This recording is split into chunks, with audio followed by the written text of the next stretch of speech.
what can make us like this sometimes? Like the Hulk. What might happen that you give somebody snap feedback? Yeah, clash of personalities. Yeah, absolutely, Charlotte, you're absolutely right. So if you remember all the work that we've done on profiling, if you've got two opposite profiles and somebody does something, it kind of might clash and you don't understand why they've done it. Yeah, a lot of feedback sometimes is given also because we get annoyed, hence the Hulk. Okay, we get don't accept feedback. Yeah, that's another good one, Tim. Tim, what did you mean there? We don't accept feedback, or the other person doesn't accept feedback. What did you mean there, Tim? Just give me a bit more on that, will you? The other person, yeah. You could give feedback, and the other person kind of nods at you, going, "Oh, great, yeah, brilliant," and then works off and doesn't take it. That can start turning us into this as well, doesn't it? So, again, the point I'm making here is emotion. Okay? Sometimes emotion gets in the way. It can either make us feel angry, annoyed, fed up. I spoke to somebody this morning and I said, "You're right." She was like, "No, this person's doing me head in. Yeah, God, they do me head in. You know what I mean? You know, they said this. They said I've got too much to do, so I stood there and I explained everything that I had to do." And that's kind of probably not helpful.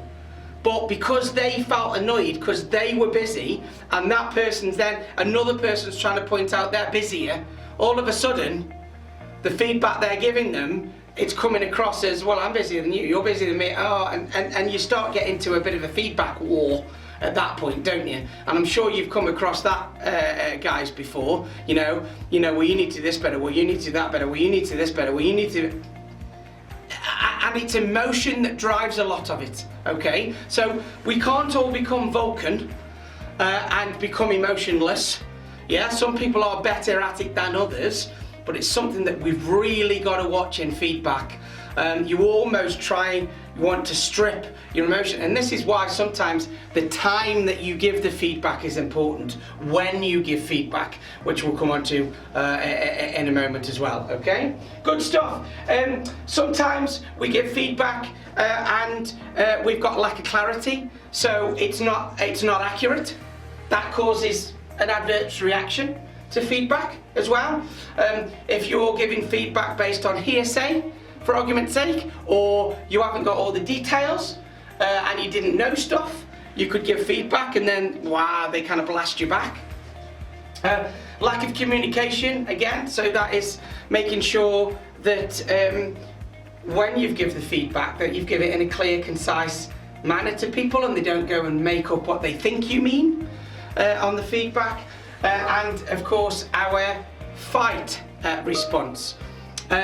Charlotte's put setting standards and the standards pyramid. Did you mean, Charlotte, if you set standards, people are clear and then you're able to feed back? Is that what you meant? Because you're absolutely right if that's what you meant. Yeah, great, fantastic, Charlotte.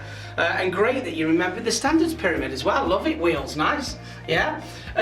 If you've got clarity, if people have clarity, have standards, and they slip below the standard, then it's easier to give feedback. If there's no standards, or standards are different for different people, then you're going to get an adverse reaction to feedback. That's a great point, Charlotte. That is well done.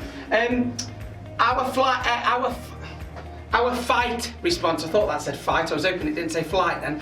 Our fight response. So if you remember, when we feel under pressure, we go into fight, flight or freeze. Okay, if you go into flight, you wouldn't normally give feedback because you'd exit from the situation. If you freeze, you procrastinate at that point, and we covered that when we did decision making a couple of weeks ago. We covered that. Numbers have got a bit better. So we go into fight.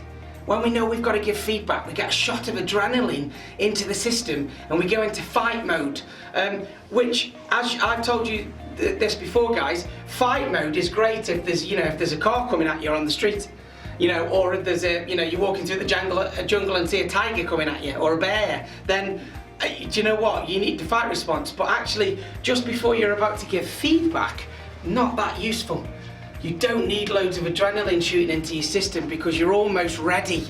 You're almost in defensive mode. So there's just a few reasons why it can go pear-shaped, and why either we can turn into the Hulk when we're giving feedback, or the people that you're giving feedback to can turn into the Hulk on the back of it.